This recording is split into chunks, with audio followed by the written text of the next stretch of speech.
ചങ്ങനാശ്ശേരി അതിരൂപത മെത്രാപോലീത്ത അഭിവന്യ മാർ തോമസ് തറയിൽ പിതാവേ, സ്നേഹ ബഹുമാനപ്പെട്ട വൈദികരെ, ബഹുമാനപ്പെട്ട സിസ്റ്റേഴ്സ്, സ്നേഹമുള്ള ബ്രാദേഴ്സ്, പ്രിയ ബഹുമാനപ്പെട്ട തോമസ് റാമ്പിക്കലച്ചൻ്റെ പ്രിയപ്പെട്ട കുടുംബാംഗങ്ങളെ, ബന്ധുമിത്രാദികളെ, സ്നേഹമുള്ള സഹോദരി സഹോദരന്മാരെ,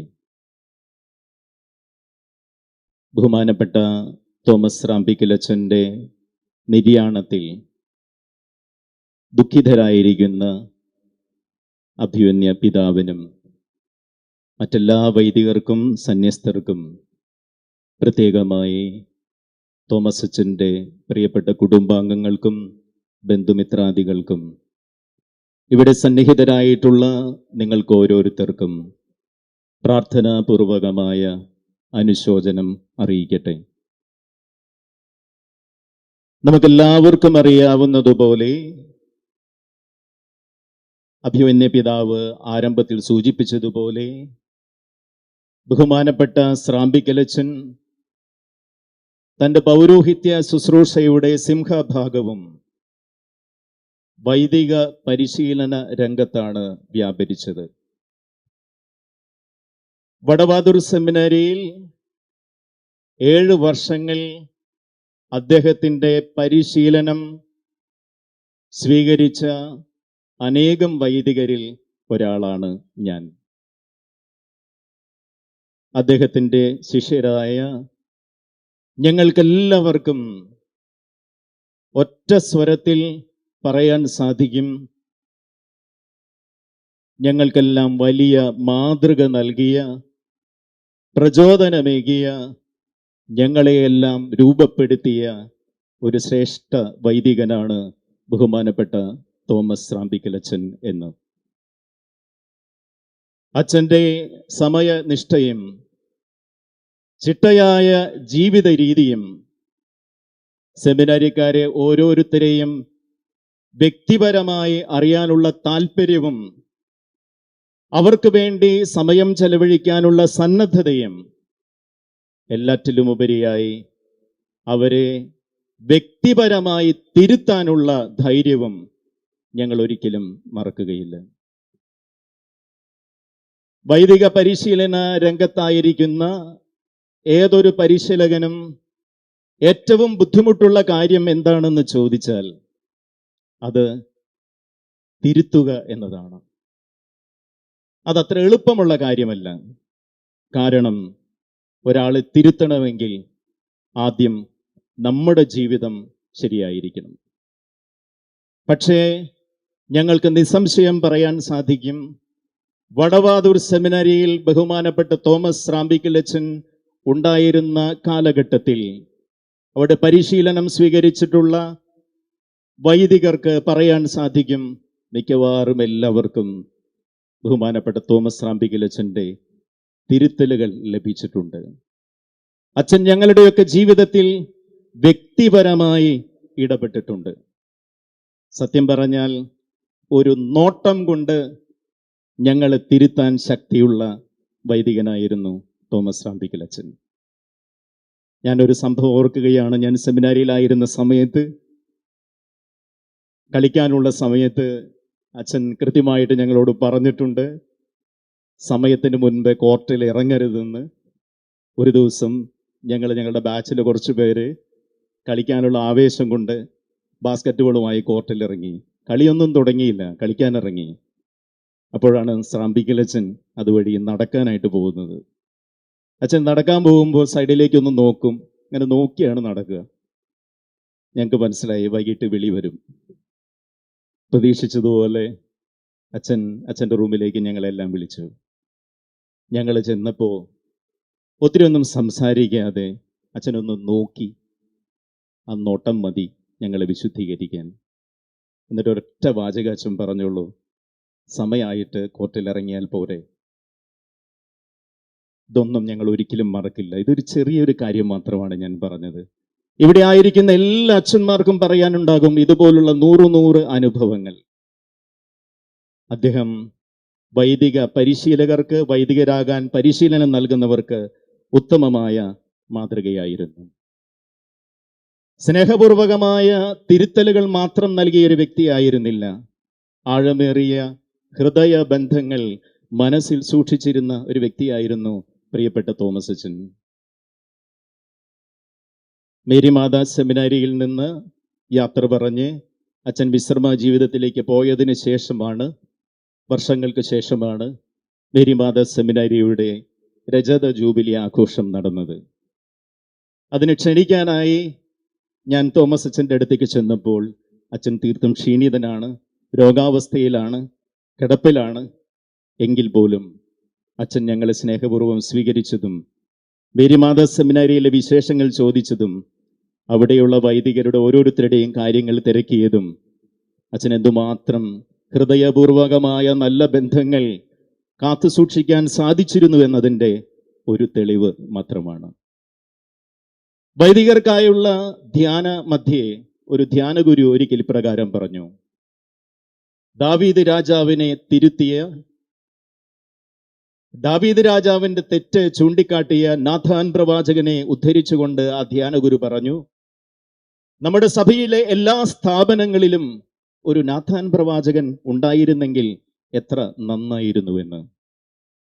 ബഹുമാനപ്പെട്ട ശ്രാമ്പിക്കലച്ചന്റെ പരിശീലനം സ്വീകരിച്ച ഞങ്ങൾ ആഗ്രഹിക്കുകയാണ്, നമ്മുടെ എല്ലാ സെമിനാരികളിലും വൈദിക പരിശീലന കേന്ദ്രങ്ങളിലും ഒരു ശ്രാമ്പിക്കലച്ചൻ ഉണ്ടായിരുന്നെങ്കിൽ എത്ര നല്ലതായിരുന്നുവെന്ന്.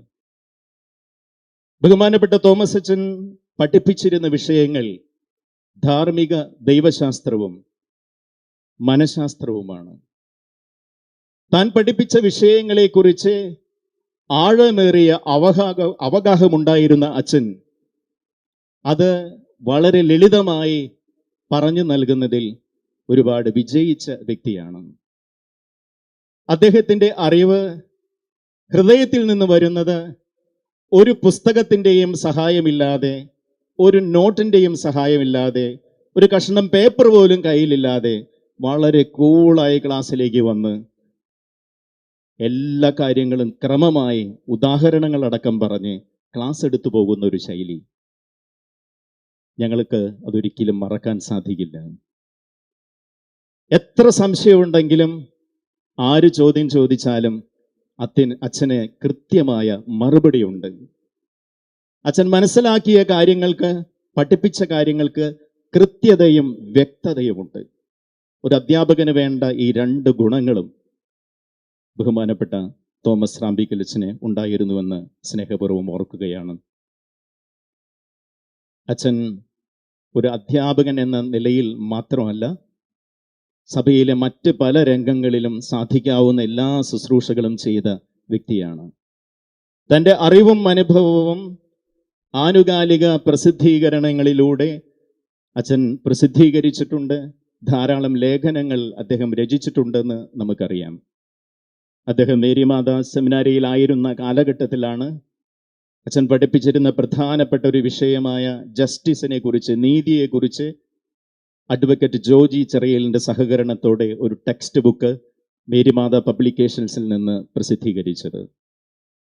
കൂടാതെ തൃശ്ശൂർ അതിരൂപതയിൽ ബഹുമാനപ്പെട്ട അഗസ്റ്റിൻ ജോൺ ഊക്കനച്ചൻ്റെയും ബഹുമാനപ്പെട്ട ആന്റണി തച്ചുപറമ്പലച്ചൻ്റെയും നാമകരണ നടപടികളിൽ ബഹുമാനപ്പെട്ട ശ്രാമ്പിക്കലച്ചൻ ചെയ്ത സേവനം തൃശ്ശൂർ അതിരൂപതയ്ക്ക് ഒരിക്കലും മറക്കാൻ സാധിക്കുകയില്ലെന്ന് ഞാൻ ഏറ്റുപറയുകയാണ്.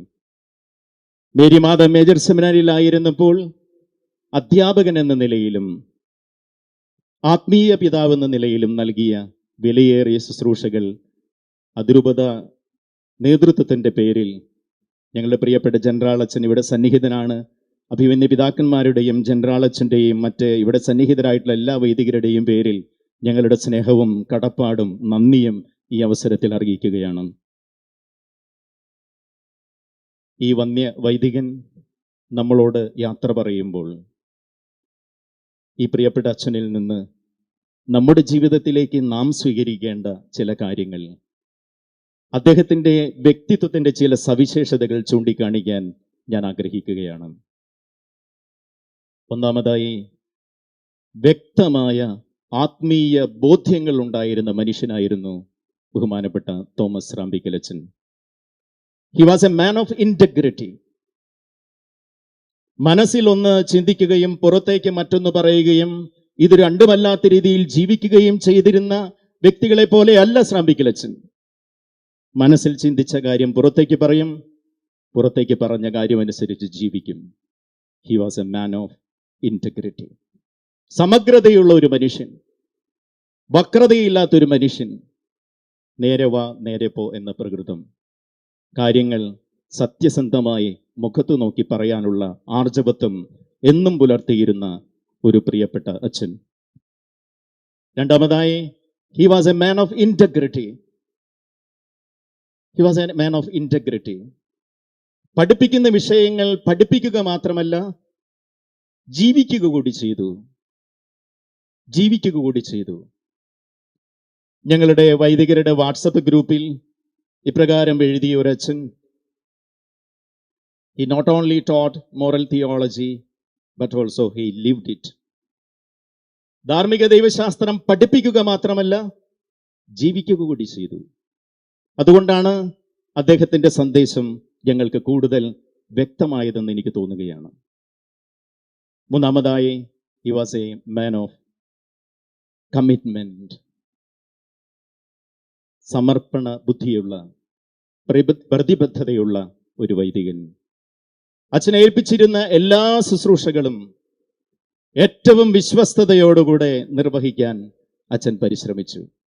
എല്ലാ ശുശ്രൂഷകളും, അത് അധ്യാപന രംഗത്തായാലും ആത്മീയ ജീവിതത്തിലായാലും ആത്മീയ പിതാവ് എന്ന നിലയിലായാലും മറ്റേത് രംഗത്തായാലും പരിപൂർണ വിശ്വസ്തയോടെ ചെയ്യാൻ ആഗ്രഹിക്കുകയും പരിശ്രമിക്കുകയും വിജയിക്കുകയും ചെയ്ത ഒരു വൈദികനായിരുന്നു ബഹുമാനപ്പെട്ട റാമ്പിക്കലച്ചൻ. നീതിക്കും സത്യത്തിനും വേണ്ടി എന്നും നിലകൊള്ളാൻ അച്ഛൻ പരിശ്രമിച്ചിരുന്നു. സത്യത്തിനും നീതിക്കും വേണ്ടി എന്നും അച്ഛൻ സ്വരമുയർത്തിയിട്ടുണ്ട്. കള്ളത്തരം എന്നും അച്ഛൻ എതിർത്തിട്ടുണ്ട്. അതുകൊണ്ട് ഇങ്ങനെയുള്ള ശ്രേഷ്ഠ വൈദികരെ നമ്മൾ നിത്യ സമ്മാനത്തിനായി യാത്രയാക്കുമ്പോൾ നമുക്ക് പ്രത്യേകമായിട്ട് പ്രാർത്ഥിക്കാം, അച്ഛനിൽ വിളങ്ങി നിന്നിരുന്ന ഈ നല്ല ഗുണങ്ങൾ ഞങ്ങളുടെ ജീവിതങ്ങളിൽ സ്വന്തമാക്കാൻ ഞങ്ങളെ സഹായിക്കണമേ എന്ന്.